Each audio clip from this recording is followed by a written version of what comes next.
The prenup papers felt heavier than they should have as I slid them across the mahogany table toward my wife.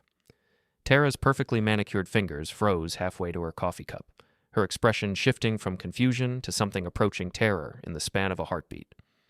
"What the hell is this, Harper?" I leaned back in my chair, savoring the moment I'd been planning for 3 months. "Just some paperwork, sweetheart. You know how much you love talking about Jessica and Eric's marriage, how they're so smart with their prenup and all. Before we dive deeper into this story, I have one small request. Please subscribe, drop a like, comment, and hit that hype button to boost this channel so more people can discover these incredible Reddit stories."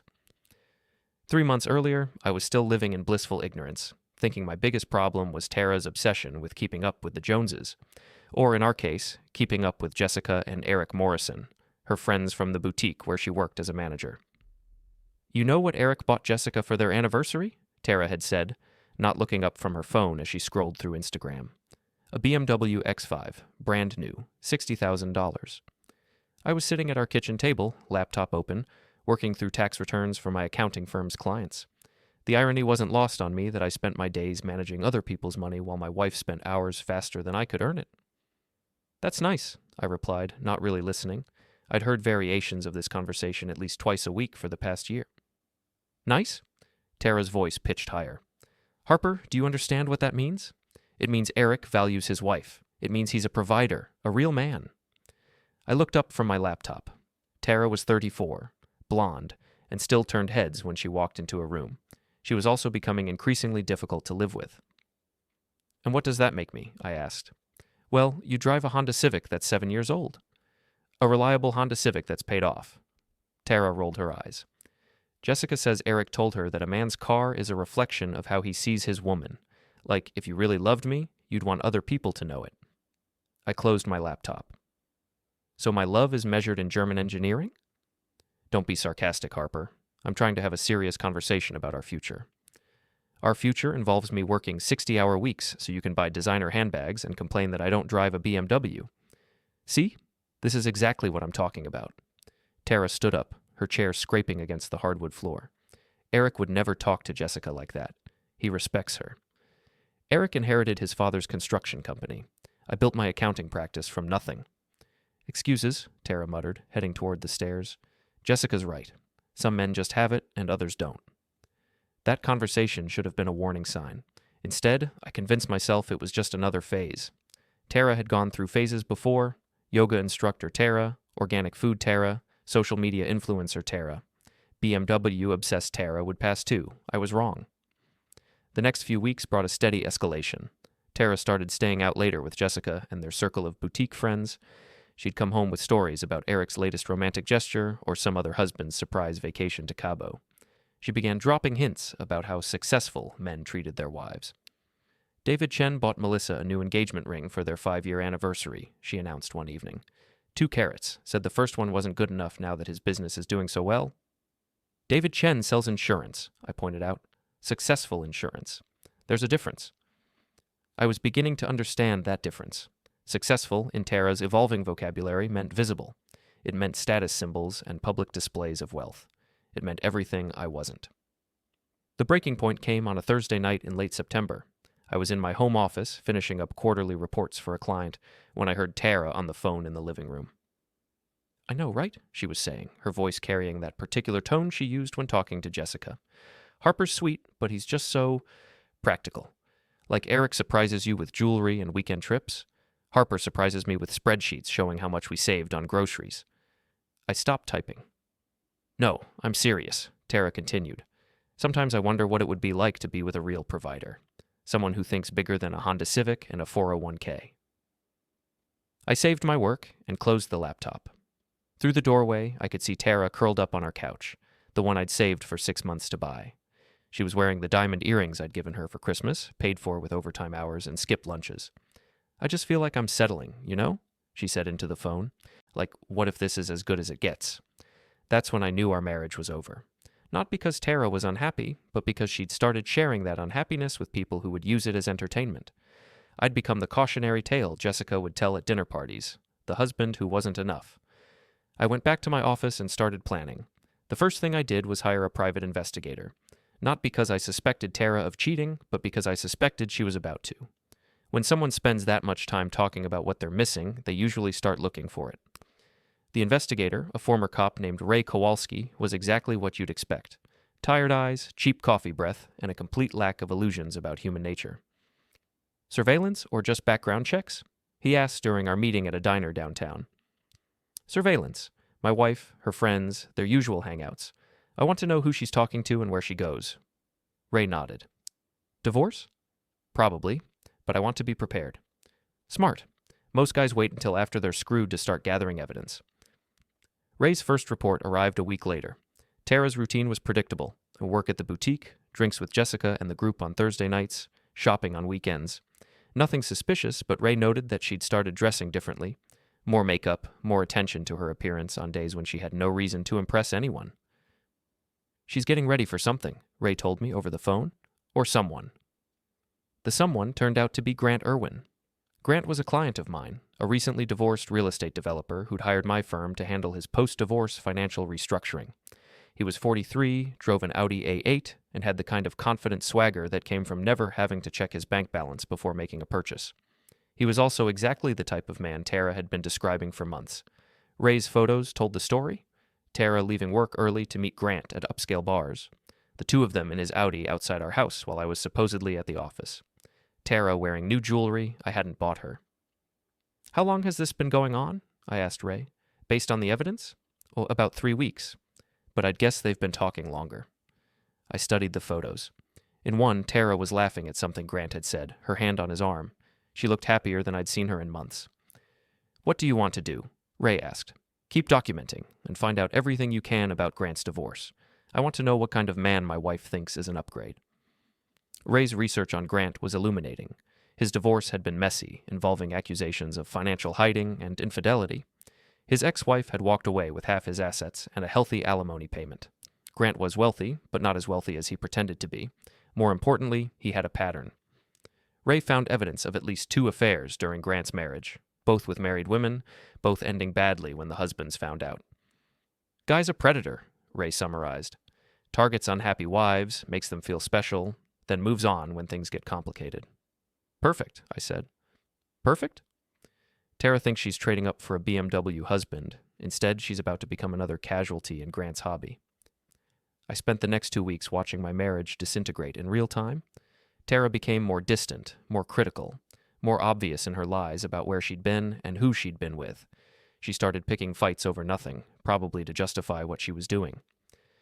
Harper, do you ever think about what you want out of life? She asked one evening, apropos of nothing. I think I'm living it, I replied. Really, this is your dream? A mortgage in the suburbs and a Honda Civic? It's a good life, Tara. We're comfortable. We're building something. Building toward what? Growing old in the same house, driving the same car, having the same conversations? I looked at her across the dinner table. What would you prefer? I don't know. Adventure, excitement, feeling like anything is possible. Feeling like that, or feeling like Grant Irwin makes you feel like that? Tara's fork stopped halfway to her mouth. What? You heard me. I don't know what you're talking about. Sure you do. Tall guy, drives an Audi, recently divorced. Ring any bells? Tara's face went through several expressions before settling on indignant. Are you accusing me of something? I'm asking if you want to tell me something. Like what? Like where you were yesterday when you said you were working late, but Jessica posted Instagram photos of the boutique's evening event that you weren't in. Tara stood up. I can't believe you're checking up on me. I can't believe I need to. This is exactly what I'm talking about, Harper. You're controlling and suspicious and small-minded. I'm observant. There's a difference.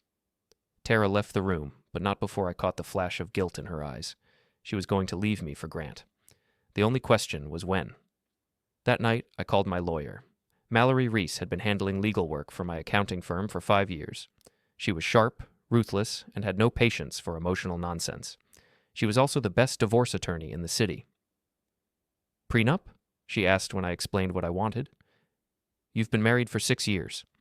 Postnup, then, whatever you call it. I call it unusual. What's the angle? I showed her Ray's photos and explained the situation. Mallory studied the evidence with the detached interest of a surgeon examining x-rays. Interesting, she said finally. Your wife wants the lifestyle upgrade, but she hasn't filed for divorce yet. She's probably waiting for the affair to develop into something more concrete.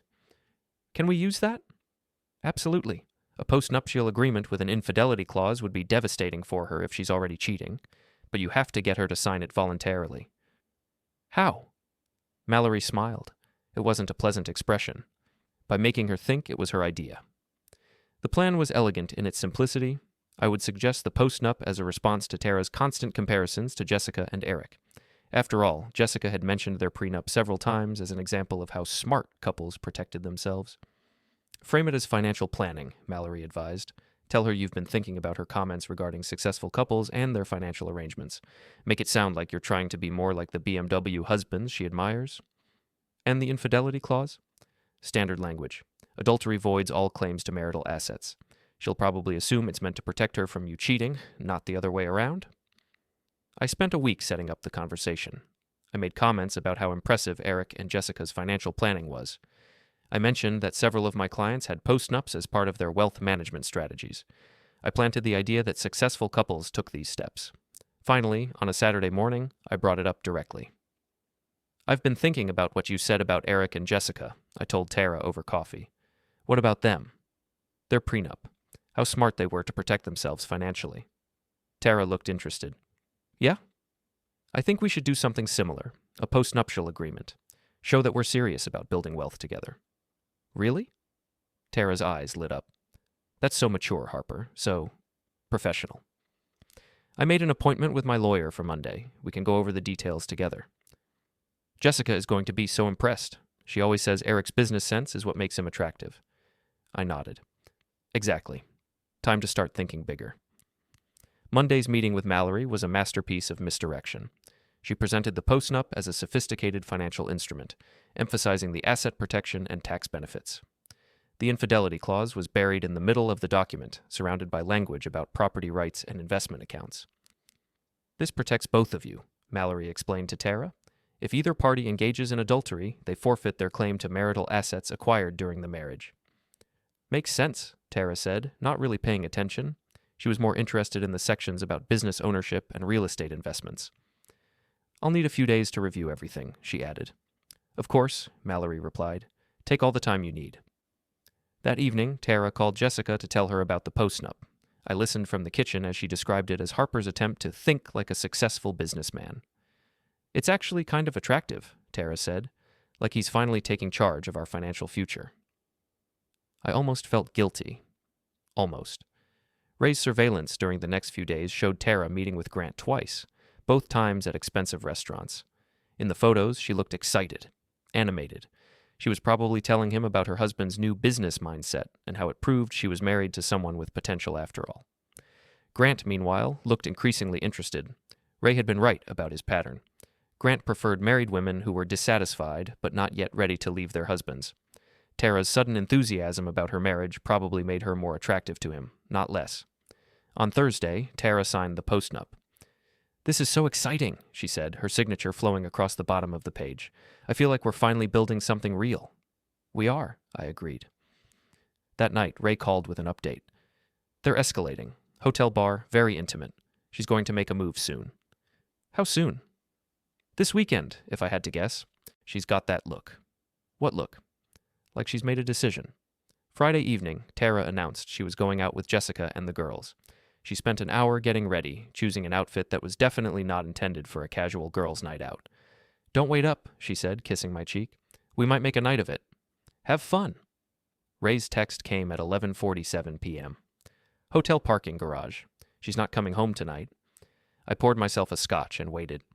Tara came home Saturday morning with coffee and bagels, acting like nothing had happened. She was humming while she set the table, practically glowing with post-affair energy. Good night? I asked. Great night. Jessica and I talked until like 3 in the morning. You know how it is with girls' nights. Sure. Where did you end up? Just some bar downtown. Nothing fancy. I nodded and took a bite of my bagel. Ray Kowalski says hello. Tara froze. What? Ray Kowalski, private investigator. He's been documenting your affair with Grant Irwin for the past month. The color drained from Tara's face. Harper, The Marriott downtown. Room 412. You checked in at 9:30 last night. Grant arrived 20 minutes later. You want to see the photos? Tara sat down hard in her chair. You hired someone to spy on me. I hired someone to document your adultery. There's a difference. This is insane. You can't just... I can, actually, and I did. The question is, what happens next? Tara's shock was giving way to anger. What happens next is I call a lawyer and take you for everything you're worth. I pulled out a copy of the post-nup she'd signed 3 days earlier. You mean this everything? Tara stared at the document. What? Section 12, subsection C. Adultery clause. You forfeit all claims to marital assets if you cheat. Which you did. Last night. With photographic evidence. You tricked me. I gave you exactly what you asked for. A sophisticated financial arrangement like the successful couples you admire so much. Tara's hands were shaking. This won't hold up in court. Mallory seems to think it will, especially with Ray's evidence and the fact that you signed voluntarily after reviewing the document for 3 days. You bastard. Maybe, but I'm a bastard with a legally binding post-nup and a private investigator's report. Tara stood up, pacing around the kitchen. What do you want? I want you to understand what just happened. You traded a marriage to a man who loved you for a one-night stand with a serial cheater who's going to dump you the moment this gets complicated. Grant loves me. Grant loves the chase. Ask his ex-wife. I pulled out Ray's research on Grant's divorce and previous affairs. Tara read through it, her expression growing more horrified with each page. He told me he was different with me, she said quietly. I'm sure he did, just like he told the others. Tara slumped back into her chair. So what now? Now you have a choice. We can file for divorce based on your adultery, in which case you get nothing, or we can try to work this out. Work what out? Your future, because the life you thought you were trading up to doesn't exist. Grant's going to disappear the moment he realizes I know about the affair, and your friends are going to find out what happened. You wouldn't. I wouldn't have to. Jessica's going to figure it out when you can't explain why you're suddenly getting divorced and walking away with nothing. Tara put her head in her hands. I can't believe this is happening. You made it happen. Every choice that led to last night was yours. I just wanted more. You wanted what other people had without understanding what they sacrificed to get it.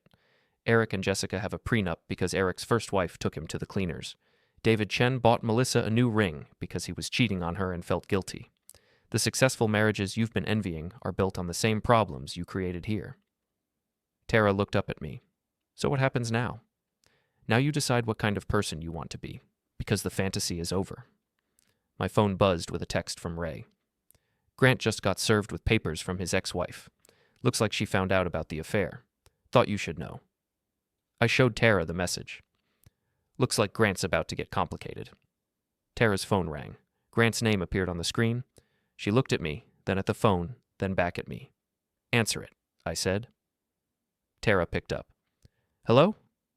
Even from across the table, I could hear Grant's panicked voice. Tara, we need to talk. Something's happened. My ex-wife knows about us, and she's trying to use it to modify our divorce settlement. I think we should cool things off for a while. Tara's face crumpled. Cool things off? Just until this blows over. You understand, right? It's not about us. It's just complicated. Complicated, Tara repeated. I'll call you when things settle down. Maybe in a few weeks. The line went silent. Tara stared at her phone. BMW husbands, I said. They're complicated. The next few weeks were a masterclass in the domino effect of poor decisions.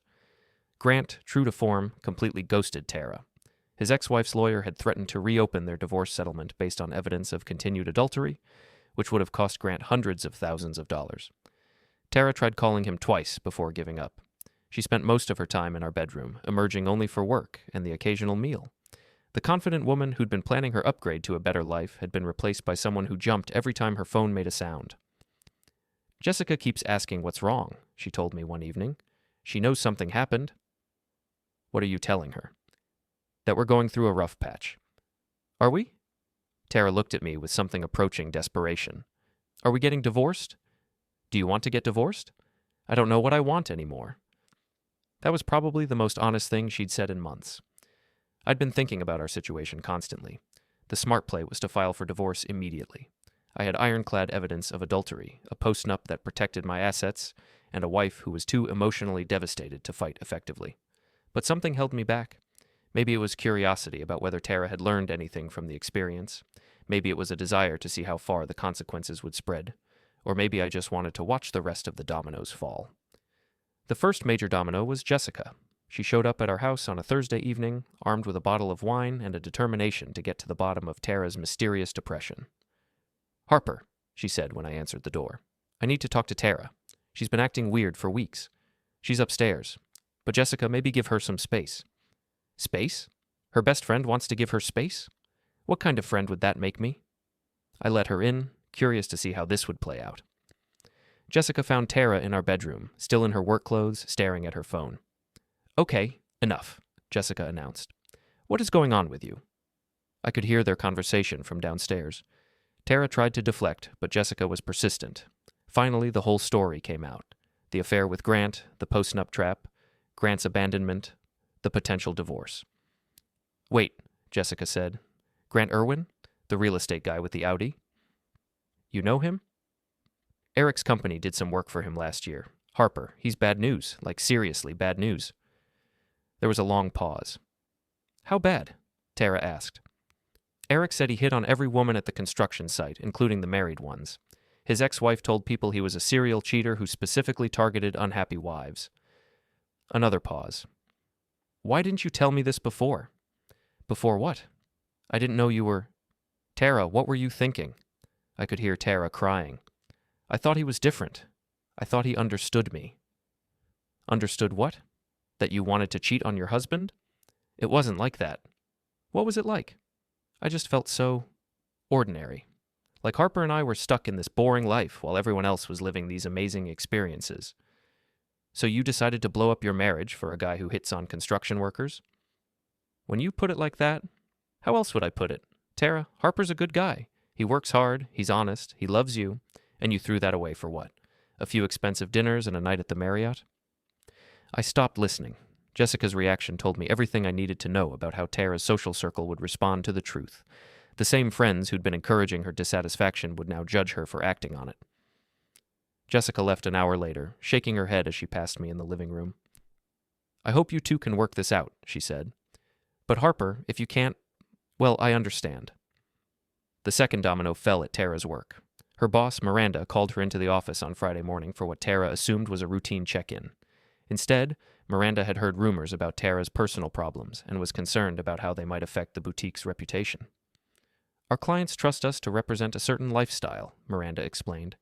"If there are personal issues that might compromise that image—" Tara came home that evening with a formal warning about her job performance and a recommendation that she focus on rebuilding her professional reputation. "They can't fire me for having marital problems," she told me. "They can fire you for anything that affects their business. And retail is all about image. This is so unfair. Fair would have been thinking about consequences before you made your choices." The third domino was the biggest. Eric Morrison called me directly on Saturday morning. "Harper, I think we need to talk." "About what?" "About Tara and Jessica and this whole situation." We met at a coffee shop downtown. Eric was a big guy, the kind of man who looked like he could handle himself in any situation. He was also clearly uncomfortable. "Look," he said, "Jessica told me what happened, about the affair and everything." "Okay.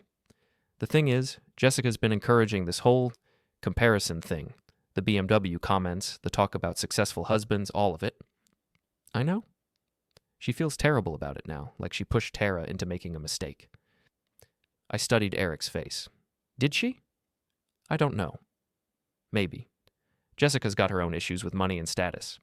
Sometimes she says things without thinking about how they sound. And now she's worried about her role in breaking up my marriage. Yeah, and I'm worried about what this does to our friendship. You and I have known each other for years." I sipped my coffee. "What do you want from me, Eric?" "I want to know if there's any way to fix this. For all of us." "That depends on whether Tara learned anything from the experience. And if she has, then maybe we can move forward. But Eric, the friendship dynamic has to change. No more BMW husband comparisons. No more encouraging dissatisfaction for entertainment." Eric nodded. "Jessica understands that now. She's actually pretty shaken up by how everything played out." "Good. She should be. So what happens next?" "Next, I decide whether my marriage is worth saving." That evening, I sat Tara down for what I knew would be our last serious conversation about the future. "I've been thinking about what you said," I told her, "about wanting more out of life.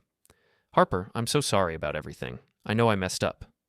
"You did, but I've been thinking about why you messed up." Tara looked confused.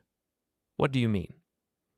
I mean, I've been asking myself whether I contributed to your dissatisfaction, whether I stopped paying attention to what you needed. You didn't do anything wrong. Maybe not wrong, but maybe not enough right either. I pulled out a folder I'd been preparing for the past week. I've been looking at our finances, our goals, our life plans, and you're right about one thing. We have been playing it safe. Tara's eyes widened. What are you saying? I'm saying maybe it's time to think bigger, take some risks, build something more ambitious. I showed her the contents of the folder. Financial projections for expanding my accounting firm, plans for investment properties, a 5-year timeline for doubling our income. This is what successful couples do, I explained. They don't just buy BMWs to look successful, they build wealth to become successful. Tara studied the documents. This is incredible, Harper, but why now? Because almost losing you made me realize I'd been thinking too small, not about cars or jewelry, but about what we could accomplish together. And you still want to accomplish it together? After what I did?